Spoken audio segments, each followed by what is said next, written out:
नमस्कार दोस्तों, जसीटेक में आप सबका हार्दिक स्वागत है। 16 जनवरी 2026, 16 जनवरी 2026 और दिन रहेगा शुक्रवार। शुक्रवार है। Thank God it's a Friday. बृहस्पतिवार की आप लोगों को मालूम है छुट्टी थी क्योंकि महाराष्ट्र में था इलेक्शन। और कैसे चलेगा शुक्रवार वाले दिन हमारा मार्केट, आइए उस पर चर्चा करते हैं। और कहीं कुछ ट्रंप साहब आज क्या बोल दें, उसका वीकेंड पर भी काफ़ी असर पड़ने का उम्मीद रहेगा, अनुमान रहता है। तो थोड़ा देख सोच के ही कुछ होल्ड करके वीकेंड पर जाइएगा। शुरुआत करते हैं और देखने की कोशिश करते हैं कि सबसे पहले एफआईआईज और डीआईआईज क्या करके गए हैं। आज इतना याद रखिएगा कि आज बहुत ही इंपॉर्टेंट स्टॉक यानी कि 16 जनवरी को बहुत ही एक इंपॉर्टेंट स्टॉक के रिजल्ट्स भी आने हैं। सबसे पहले तो हम लोग एफआईआईज और डीआईआईज वेडनेसडे का जो उनका एक्टिविटी है वो देखने की कोशिश करेंगे। और जब हम देखते हैं तो हमको पता चलता है कि एफआईआईज विदेशी संस्थागत निवेशक 4781.24 करोड़ 4781.24 करोड़ के कैश में नेट सेल में बैठे हुए दिखाई पड़ रहे हैं दोस्तों।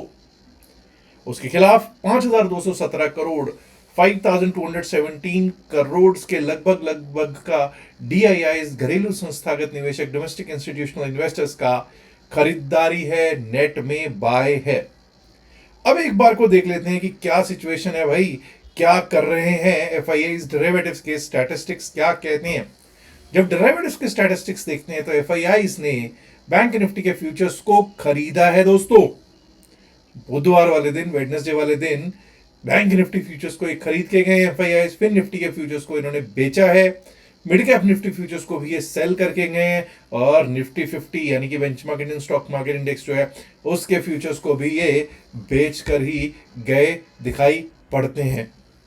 आइए अब रिजल्ट्स की ओर चलते हैं और देखते हैं कि आज कौन कौन से, यानी कि 16 जनवरी को, पहले तो ये जान लीजिए 15 जनवरी यानी कि बृहस्पतिवार वाले दिन Jio financial services, HDFC life insurance company, L T technology services, angel one, Nuvoco vista, south Indian bank, Alok industries, fed bank financial services, Swaraj engines, इन सबके नतीजे थे। अब 16 जनवरी यानी कि शुक्रवार वाले दिन सबसे बड़ा स्टॉक जो हमारा, जो आज जिसके 16 जनवरी को नतीजा आने हुआ है, रिलायंस इंडस्ट्रीज लिमिटेड। बादशाहत है, निफ्टी को किधर को भी हिला सकता है। उसके बाद नतीजे आने हैं another 2 IT majors, that is Wipro and tech Mahindra, दोनों ही आईटी मेजर्स हैं। पॉलीकैब इंडिया के भी नतीजे आने हैं। L and T finance, federal bank, JSW infrastructure, Poonawalla Fincorp, central bank of India, JB chemicals and pharmaceuticals, Tata technologies, Sobha, Himadri speciality chemicals, Leela palace hotels and resorts, Jindal saw, SML Mahindra, Geojit financial services, Bajaj health care, Amal, Suraj, GW, Kesoram industries, emerald finance, neptune logitech, atlas cycle, Viji finance, Walchand people first. मतलब भरमार है जी, भरमार है नतीजों की जो शुक्रवार को आने हैं। अब चलते हैं ना, देखते हैं कि क्या सिचुएशन है मार्केट की और किस तरह से मार्केट चल सकती है। सबसे पहले मैं आपको लेकर चलना चाहूंगा कि क्या सिचुएशन है निफ्टी 50 की दोस्तों।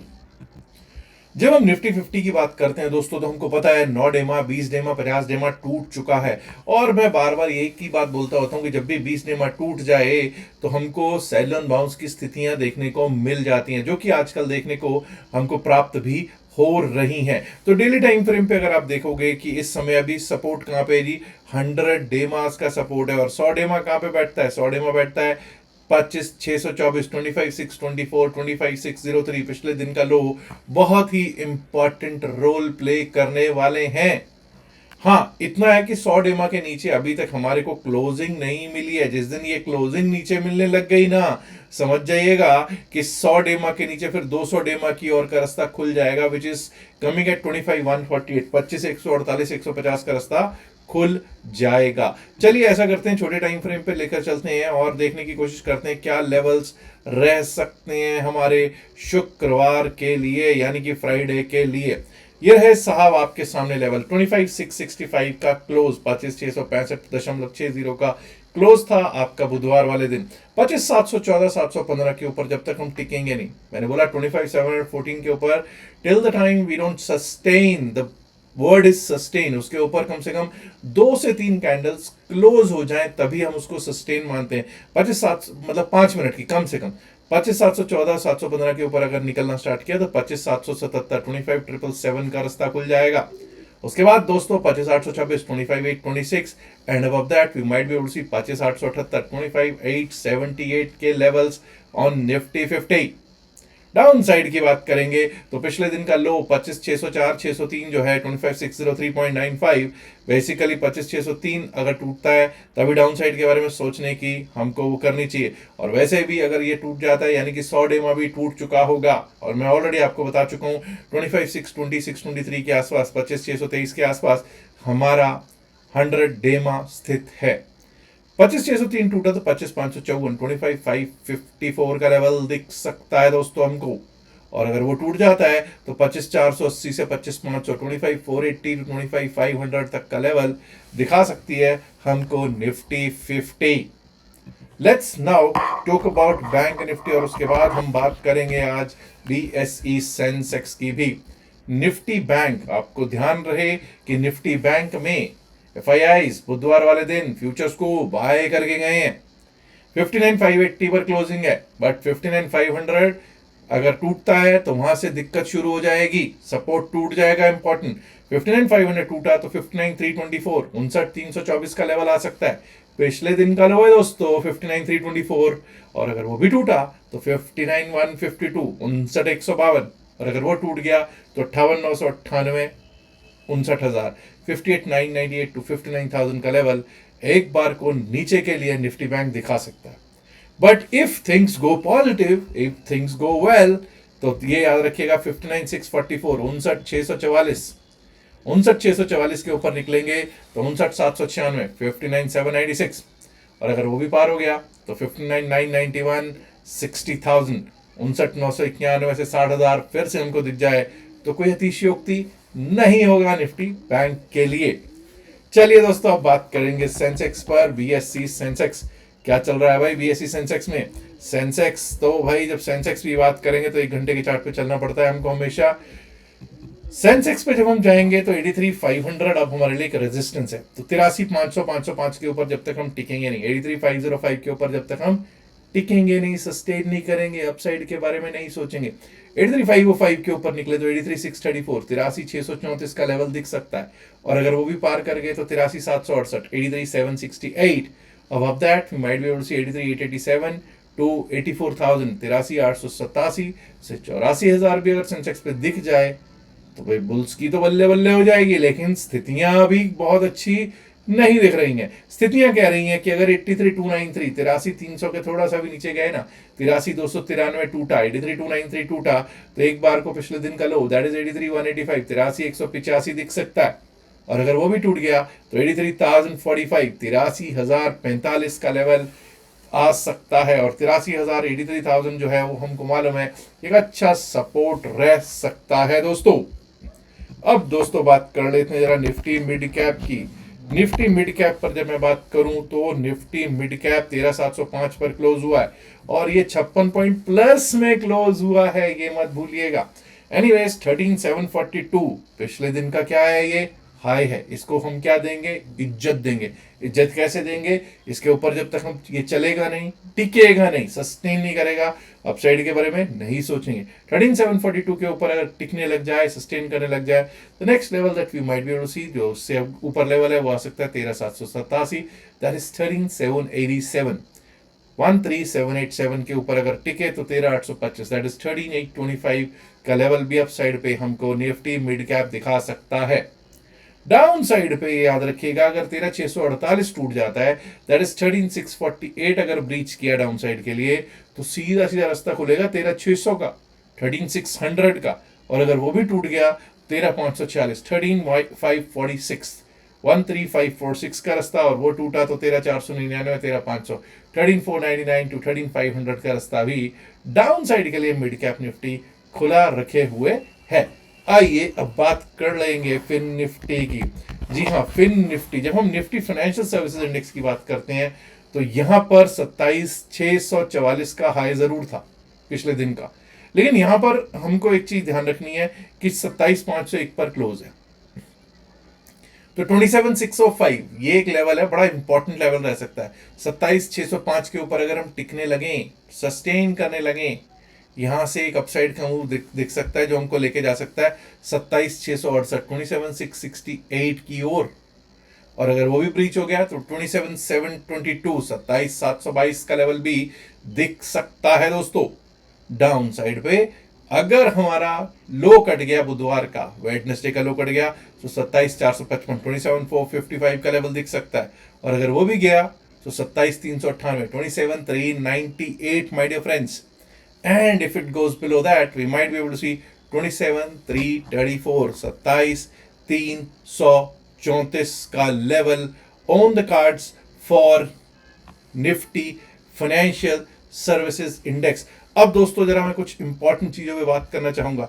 एक तो जैसा कि मैंने आपको बताया ही है कि भाई रिजल्ट्स कैलेंडर क्या कह रहा है। 16 जनवरी को नतीजे आने हैं, रिलायंस इंडस्ट्रीज, विप्रो, टेक महिंद्रा, पॉलीकैब और भी बहुत इंपॉर्टेंट नतीजे आने हैं। ये याद रखिएगा सैटरडे को भी बहुत ही इंपॉर्टेंट नतीजे आने, यानी कि शनिवार को आपके बड़े bank HDFC bank, ICICI bank, IDBI bank, yes bank, इन सब के साथ साथ आरबीएल बैंक के भी नतीजे आने हैं। तो नतीजों से पहले नतीजों का असर शुक्रवार को दिखाई दे सकता है बैंकिंग सेक्टर में। और आपको पता है बैंकिंग तो मार्केट का सबसे बड़ा सेक्टर, वेटेज वाइज तो इन टर्म्स ऑफ वेटेज सबसे बड़ा सेक्टर यही है। और सबसे बड़े स्टॉक्स इकट्ठे ही नतीजे घोषित कर रहे हैं शनिवार वाले दिन। तो थोड़ा सा देख सोच के कुछ होल्ड भी कोई करके जाएगा कोई किसी भी इंडेक्स में, तो उसको ये मद्देनजर रखते हुए चलना कि कौन सा नतीजा कैसा आएगा, इस पर कुछ भी कहना अभी सही नहीं होगा। लेकिन उम्मीद यही की जा सकती है कि शुक्रवार को अपनी रंगत जरूर दिखाएगा। ये जो बैंक्स हैं ये भी दिखाने चाहिए, और रिलायंस का तो भाई नतीजा आना ही है। इसके साथ साथ आपको ये भी जान लेना है कि JK cement, Punjab and Sind bank, net web technologies, Canfin homes, Jayaswal Neco industries, Rossari biotech, Pratap snacks, PNB gilts, Mangalam worldwide, Nureca, Nitin castings, BLB, मायर अपैरल, इन सब के भी शनिवार को ही नतीजे आने हैं। 18 जनवरी यानी कि रविवार को कोई नतीजा नहीं आ रहा है, लेकिन शनिवार को ही भाई धूम धड़ाका इतना हो चुका होगा कि उसका असर हमको सोमवार की ओपनिंग में ही शायद मिल जाए, तो कोई बड़ी बात नहीं होगा। लेकिन इतना हमको याद रखना है कि शुक्रवार वाले दिन बहुत बड़ा उलटफेर मार्केट में हो सकता है। रिलायंस के नतीजे बहुत कुछ तय करेंगे, और रिलायंस एक तरफा किसी भी तरफ को निफ्टी 50 को लेके जाने में अपने बलबूते पर सक्षम है। सबसे बड़े स्टॉक्स की यही तो कहानी है, बादशाह स्टॉक की यही तो एक कहानी है। तो मार्केट शुक्रवार को सारे का सारा दारोमदार रिलायंस के नतीजों पर शायद रखने वाला है। सोमवार को रहेगा दारोमदार दोनों बड़े बैंकिंग स्टॉक्स जिनका नतीजा आना है शनिवार को। तो इसलिए होल्ड करके जो जाएंगे वो फंस सकते हैं। तो कृपया यह कीजिएगा कि कोई भी मंडे के लिए होल्ड करके ना जाए, यही बेहतर तरीका रहेगा इस समय मार्केट में काम करने का। दोस्तों एक और चीज मैं यहां पे बता देना चाहता हूं कि भाई अब हमने एक चीज जो आपको मालूम है, 3 दिन का बैच चल रहा है, बहुत शानदार चल रहा है। अगली बार तो मुझे नहीं लगता कि हम कोई बैच 3 डेज का लेने वाले हैं, ठीक है। लेकिन हाँ, अगर कोई हमारे ग्रुप से, व्हाट्सएप ग्रुप से जुड़ना चाहता है, जो कि क्रिप्टो करेंसी के ऊपर ग्रुप है, उसमें जुड़ना चाहता है, तो आप क्रिप्टो लिखकर भेज सकते हैं हमको। उससे क्या होगा, आपका हमारी जो टीम है वो आपको भेज देगी एक लिंक अकाउंट ओपनिंग का। अकाउंट ओपन कीजिएगा और स्क्रीनशॉट शेयर कर दीजिएगा after account opening and taking of first trade, तो आपको ग्रुप में भी एंट्री मिल जाएगी। ग्रुप में एंट्री बिल्कुल फ्री है और सिर्फ क्रिप्टो करेंसी का ही ग्रुप है। इसके अलावा मैं बता देना चाहता हूं कि हमारी कोई भी पेड सर्विस नहीं है। We do not have any paid service, that is one. Second thing is कि कोई हमारा टेलीग्राम भी नहीं है। There is no Telegram channel, no Telegram group और वट एवर इट इज, ऐसा कुछ भी नहीं है। तो भाई जो लोग ऐसे नकालों से मतलब रहिएगा सावधान, यही कहूँगा, क्योंकि मेरे को काफ़ी खबरें आ रही हैं कि मेरा नाम यूज़ करके, मेरी पिक्चर लगा के, हमारा जैसी टेक ब्रांडिंग करके बहुत कुछ हो रहा है। तो थोड़ा सावधान रहने की ज़रूरत है। याद रखिएगा, जो भी बातचीत इस वीडियो में की गई है सिर्फ और सिर्फ एकेडमिक पर्पसेस से की गई है, इसका बाय सेल की सलाह से कोई लेना देना नहीं है। ये यहाँ पर डिस्क्लेमर देना जरूरी है क्योंकि हम लोग सेबी रजिस्टर्ड नहीं है। उम्मीद करता हूं आप ऑलरेडी वीडियो को लाइक कर चुके होंगे, नहीं किया तो लाइक कीजिएगा, शेयर कीजिएगा इस वीडियो को अपने दोस्तों के साथ ज़्यादा से ज़्यादा संख्या में। एंड माय डियर फ्रेंड्स, अगर आपने अभी तक जैसे चैनल को सब्सक्राइब नहीं किया है तो सब्सक्राइब जरूर कीजिएगा। लास्ट में एक और रिक्वेस्ट करूंगा, मैं चाहता हूं कि आप भी भागीदार बने, सपोर्ट करें हमारे इस चैनल को। तो कृपया ये लिंक जो इस वीडियो का है काफ़ी लोगों के साथ शेयर करेंगे तो बड़ी मेहरबानी होगी। Thank you very much and good luck for Friday. Bye bye.